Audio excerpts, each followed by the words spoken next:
আসসালামু আলাইকুম। Hello everyone, কী অবস্থা, কেমন আছেন? আশা করি আপনারা সবাই খুব খুব ভালো আছেন। আজকে যে জায়গাটা দেখাবো এটা কিন্তু এর আগে অনেকগুলো ব্লগে আমি দেখাইছি আমাদের ধানের ফসলগুলা। ওইটা নিয়ে অনেক ব্লগ দিয়েছিলাম, কারণ ওইখানে বলছিলাম এটা আমাদের প্রজেক্ট। কিন্তু এখন আপনাদেরকে দেখাচ্ছি হ্যাঁ এটাই আমাদের প্রজেক্ট, এটাতেই ধানের ফসল হয়েছিল আমাদের।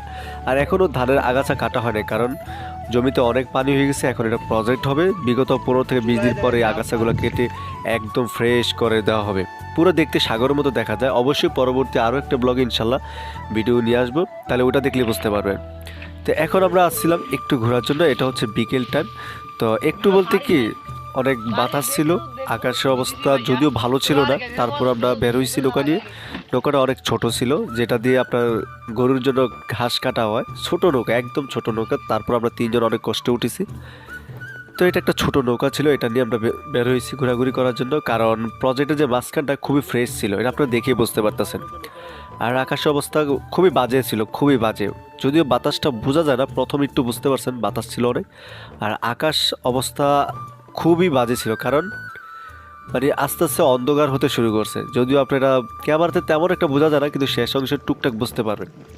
তো যাই হোক, অনেকদিন পর আজকে আরও একটি ব্লগ নিয়ে আসলাম। অবশ্যই আপনারা সবাই কেমন আছেন কমেন্টে জানিয়ে যাবেন। আজকে আমাদের মূল উদ্দেশ্য হচ্ছে ডিম কুড়ানো। ছোটোবেলা অনেক কুড়াইতাম, তো এখনও কুড়ানোর চেষ্টা করবো। ওটা মাথায় রেখে আসলে আমরা দোকানে বেরোছি, কারণ এখানে কিন্তু অনেক হাঁস আছে। তো এটা আমরা ছোটোবেলায় দেখে আসছি, অনেক হাঁস যখন থাকে একটা প্রজেক্টে বা বিলে, তখন ডিম পাওয়া যায়। তো এটা আমরা ছোটোবেলায় দেখে আসছি, কারণ যখন আমাদের প্রজেক্ট হতো, আমাদের জন্মের পর থেকে আমরা প্রজেক্ট দেখতেছি। তো এই যে ঘাসগুলো দেখতেছেন, এগুলো কিন্তু আসলে অনেকটা জুটের মতো, অনেকগুলো ঘাস একসাথে করে একটা আটির মতো এই পানিতে ভেসে থাকে। ওইগুলোর উপরে হাঁসগুলো আসে ডিম পাড়ে। তো আমরা ওই উদ্দেশ্য নিয়ে আসলে বের হয়েছিলাম, ঠিক আছে। তো কারণ এটা আমরা তো ছোটোবেলা দেখছি, ছোটোবেলায় অনেকবার কুড়াইছি, কিন্তু মাঝখানে তো অনেক বছর প্রজেক্ট হয় নাই। তো এটা হঠাৎ করে যখন মনে হয়েছে, তখন চাচাতো ভাই, হ্যাঁ, তারপর ভাতিজা নিয়ে বের হয়ে গেছি। তো এটা হচ্ছে আমাদের মূল উদ্দেশ্য। অবশ্যই পুরো ভিডিও দেখলেই বুঝতে পারবেন আমরা আসলে ডিম পাইছি কি পাইছি না, ঠিক আছে। তো আকাশের অবস্থা আমি প্রথমে বলছি খুবই বাজে ছিল, আর প্রচণ্ড বাতাস বইতেছে। এটা যদিও বোঝা যায় না, কিন্তু প্রচণ্ড বাতাস বইতেছে। আর এদিকে আকাশের অবস্থা অনেকটা ক্লাউড হয়ে গেছে, খুবই অন্ধকার, খুবই ভয় লাগছিল, কারণ তিনজনের তিনটা ফোন আছে এখানে। ফোনগুলো ভিজে গেলে তো অবস্থা খারাপ হয়ে যাবে। এখন বোঝা যায় যে আকাশের অবস্থা খুবই বাজে। তো যাই হোক, ছোটোবেলার ওই স্মৃতি নিয়ে আসলে নৌকাটা বের হয়ে গেছিলাম, ওই নৌকাটা নিয়ে, কারণ ডিম কুড়াবো। তো ব্রিটিশ শাসক এটা বুঝতে পারবেন ডিম পাইছি কি পাইছি না। আর আজকে আরেকটা কথা বলতে হয়, যারা এখনও পর্যন্ত আমার এই ছোট্ট চ্যানেল সাবস্ক্রাইব করে অবশ্যই সাবস্ক্রাইব করে পাশে থাকবেন। আর আমি কিন্তু চেষ্টা করি রেগুলার যে ব্লগগুলো করি ওইগুলো দেখার। এটা হচ্ছে অরিজিনাল ফুটেজ। এখন যেটা দেখতে পাচ্ছেন অতিরিক্ত মানে অন্ধকার হয়ে গেছে, কিন্তু আমার ক্যামেরার ব্রাইটনেস কিন্তু লক না করার কারণে এটা কিছুক্ষণ হোয়াইট হয়ে যায়, কিছুক্ষণ ব্ল্যাক থাকে। কিন্তু ব্ল্যাক যেটা ওটা হচ্ছে অরিজিনাল, ঠিক আছে। আর আমার সামনে ক্যামেরা খুবই বাজে, খুবই হোয়াইট, এই জন্য বাতি যায় সে সামনে ক্যামেরা নিছে। তো সব কিছুই যেন ধবধবে সাদা। তারপর নৌকাটা আসলে আমি ভরাইতেছিলাম, কারণ হচ্ছে কেউ ভরাতে পারতেছে না। বাতাসটা একটু বেশি ছিল, ঢেউটা মোটামুটি একটু বড় হয়ে গেছে। কারণ ঢেউ যখন বড় হয়ে যায় তখন কিন্তু নৌকা কন্ট্রোলে থাকে না। এটা আপনারা যারা নৌকা মানে বইটা পাইছেন তারা বলতে পারবেন। আর এই যে কিছু শ্যুট, এখন পানিটা কিন্তু খুবই সমতল দেখা যায়, এগুলো কিন্তু ওই যে আমরা যখনই প্রথম নৌকায় উঠছিল তখনই শ্যুটগুলো নেওয়া। তো এটা আগ পিছ হয়ে গেছে শ্যুটগুলো, মানে এডিট করার সময়। আর আকাশে অন্ধকার তো যেভাবে আছে ওইভাবেই রয়ে গেছে। তো ডিম কোরানোর জন্য আসলে আমরা অনেক দিক ঘুরতেছি, যদিও এতখানি ভিডিও আপনাদেরকে দেখানো যাবে না, কারণ পুরো ঘন্টাখানিক ধরে ঘুরছি, এত বড় ভিডিও দেওয়া সম্ভব না। তো অনেকক্ষণ চতুর্দিক দিয়ে ঘুরতেছে ঘুরতেছে। আকাশের অবস্থা খুবই বাজে ছিল, বাতাস অনেক ছিল। কিন্তু চাচাতো ভাই অনেকক্ষণ নৌকা বইটা হইতেছে, আর আমি এদিক দিয়ে ভিডিও করতেছি, কিন্তু দেখা যায় কিনা, ডিম দেখা যায় কিনা। তো অনেকেরা বলছেন ভাইয়া কেন ইউটিউব টিপস আপলোড করেন না। ভাইয়া ওটা এখন আর সম্ভব না, কারণ কারণ আমি অনেকগুলো লাইভেও বলছি, ভিডিওতেও বলছি, ব্লগে বলছি।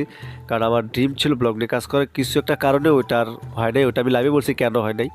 তো ওই জন্য আর টিপস নিয়ে কাজ করার কোনো ইচ্ছা নেই। যদি আপনাদের কোনো প্রয়োজন লাগে অবশ্যই আমার ইউটিউব চ্যানেলে ইমেল দেওয়া আছে, ইমেলে যোগাযোগ করতে পারেন। মানে চ্যানেলের অ্যাবাউট সেকশনে কিন্তু আমার ইমেল দেওয়া আছে, ওইখানে আপনারা নক দিবেন, অবশ্যই আনসার পেয়ে যাবেন। আর যারা পূর্বের আপুরা আছেন, ভাইয়ারা আছেন, যারা আমার সাথে হোয়াটসঅ্যাপে নক আছেন, তো তারা তো অবশ্যই হোয়াটসঅ্যাপে নক দিতেই পারেন। আর আমার ফেসবুকটা কী সমস্যা হয়েছে আমি জানি না, আমার ফেসবুক সাইন আপ করতে পারতেছি না, কী সমস্যা হয়েছে বলতে পারি না। যদি আমি মাসে 2-1 বার ফেসবুকে যাই, কিন্তু এখন আর ফেসবুকে যাইতে পারতেছি না, কারণ আমার ওই নাম্বারে ফেসবুকটা শুয়ে করতেছে না। তারা সরাসরি বলতেছে ওই নাম্বারে কোনো ফেসবুক নাই। তো আমার যতটুকু ধারণা কেউ হয়তো আমার আইডিটা কিছু করছে, এতটুকু ধারণা। তো এই অবস্থা। তো ফেসবুকে নক দিয়ে লাভ নেই, মেসেঞ্জারে নক দিয়ে লাভ নেই। যারা আগের থেকেই হোয়াটসঅ্যাপে আছেন অবশ্যই হোয়াটসঅ্যাপে নক দেবেন, আর যারা নতুন অবশ্যই আপনারা আমার চ্যানেলের টাইম বাংলা চ্যানেলে অ্যাবাউট সেকশনে আমার ইমেল দেওয়া আছে। আর ওই যে বলছিলাম ভিডিও শেষ অংশে বুঝতে পারবেন ডিম পাইছি কিনা। আমরা অবশেষে পাইছি, কিন্তু যতটুকু চাচতো ভাই বলছে এটা নাকি কোয়েল পাখিটি, যদিও আমি এগুলো চিনি না, কিন্তু এদিক দিয়ে বক বসার কথা আর কোয়েল পাখি এগুলো বসাটাই স্বাভাবিক, কারণ এদিকে শুধু পাখি থাকে অনেক। তো এই ডিমগুলাই পাইছি, আর ডিমগুলো পাওয়া মাত্রই মানে অনেক খুশি ছিলাম, মানে আসছিলাম যে বড় ডিম পাওয়ার, কিন্তু পরে পাইছি ছোট ডিম। হ্যাঁ, আর ডিমগুলো অনেকটাই ভিজে অনেকটাই নষ্ট হওয়ার মতো হয়ে গেছে। তো যদিও আমরা এগুলো ইউজ করি নাই, কিছু করি নাই, ডিমগুলো এইভাবে হাতে নিয়ে অনেকক্ষণ তারপরে এদিকেই ফেলে দিছি, কারণ ডিমগুলো মেবি নষ্ট হয়ে গেছে এমনটাই লাগছিল, কারণ এগুলো ভিজে ছিল, তারপর প্যাক কাদা এগুলো একটু মিশ্রিত ছিল, ওই জন্য পরবর্তী আমরা কিছু করি না। কিন্তু ডিমগুলো পেয়ে আমরা অনেক খুশি, কারণ আমরা যে মিশন নিয়ে আসছিলাম ওইটা আমরা আসলে সাকসেস। তো ওইটাই বলতেছিলাম, তো উদ্দেশ্য যদি ঠিক থাকে তাহলে সব কিছুই যেন পাওয়া যায়। তো উদ্দেশ্যটা ঠিক ছিল আমাদের, আমরা আসছিলাম ডিমের জন্য। তো ডিম পাইছি অত বড় আর ছোট, কিন্তু পার্থক্য এতটুকুই। কিন্তু খুব খুশি হয়েছিলাম যে ডিমগুলো পাইছি শেষমেশ। কিন্তু এটা আসার পথে আকাশের অবস্থা খুবই বাজে ছিল, বাতাস অনেক ছিল। আর এই যখন ডিমটি কুড়াইতেছিলাম তখন কিন্তু নৌকাটা বাসাটার উপর চলে গেছে, কারণ নৌকা কন্ট্রোলে ছিল না, কারণ অনেক বাতাস। তো আবার বলতেছে, যারা আমার এই ছোটো চ্যানেলটি সাবস্ক্রাইব করে নাই প্লিজ সাবস্ক্রাইব করে পাশে থাকবেন, আর অবশ্যই একটু সাপোর্ট করবেন। বেশি সাপোর্ট করার কোনো প্রয়োজন নেই, কারণ বেশি সাপোর্ট করলে অবশ্যই সেলিব্রিটি হয়ে যাব। তো বেশি সাপোর্ট করার কোনো প্রয়োজন নেই, অবশ্যই অল্প একটু সাপোর্ট করবেন, আর অবশ্যই ভালো ভালো কমেন্ট করবেন, লাইক দিয়ে ভিডিওগুলো শেয়ার করবেন যদি প্রয়োজন মনে হয়। আর গ্রামীণ ভিডিও এরকমই হয়, যদিও আমাদের শ্যুটগুলো একটু এদিক সেদিক নেওয়া হয়, এই জন্য দেখতে অনেকটা বিশ্রী লাগে, এটা আমি জানি। তারপরও যতটুকু সময় পাই ওই সময় দিয়েই কাজ করার চেষ্টা করি। আর এই শ্যুটগুলো আজকে অনেক দিন হয়ে গেছে, পড়ে ছিল, তো সবগুলো এডিট করে ফেলে রাখছিলাম, কিন্তু ভিডিও আপলোড করার সময় পাইতেছিলাম না। তো আসার পথে আকাশের বৃষ্টি কিন্তু ফোঁটা ফোঁটা পড়তেছে, এটা যদিও বোঝা যায় না, কেউ খুব স্পিডে নৌকা চালাইতেছে। মানে এটাকে বৈঠা বলা হয়, আবার চোর দিয়ে নৌকা ভরানো বলা হয়। এটা আমাদের দিকে এটাই বলে যে জলদি করে ভরাও ভরাও, এরকম একটা ভাষা। ঠিক আছে, তো আপনারা অনেকের বলেন ভাই এটা কোন জেলা, এটা হচ্ছে কুমিল্লা জেলা, মুরাদনগর থানা, বরফতলা গ্রাম। ঠিক আছে, এটা অনেকেরই বলেন যে ভাই আপনার গ্রামটা নামটা কি। আজকে বলে দিলাম। তো অবশ্যই পাশে থাকবেন, আর প্রতিনিয়ত সবসময় জন্য সাপোর্ট করবেন। আর এই যে আকাশ অবস্থা খুবই অন্ধকার, এটা হচ্ছে বাড়ি, এই বাড়িটা আমি অনেকবার দেখাইছি। ঠিক আছে, এটা আমার পাশের বাড়ি, দাদার একটা ছোট বাড়ি। এটা যদিও প্রজেক্টের ধারেই অবস্থিত। তো এখানেও মানুষ থাকে, হাঁস মুরগি লালন পালন করে, খুবই সুন্দর একটা বাড়ি। আর এই হচ্ছে বাতাস, প্রচুর বাতাস। তো সবাই ভালো থাকবেন, আজ পর্যন্তই।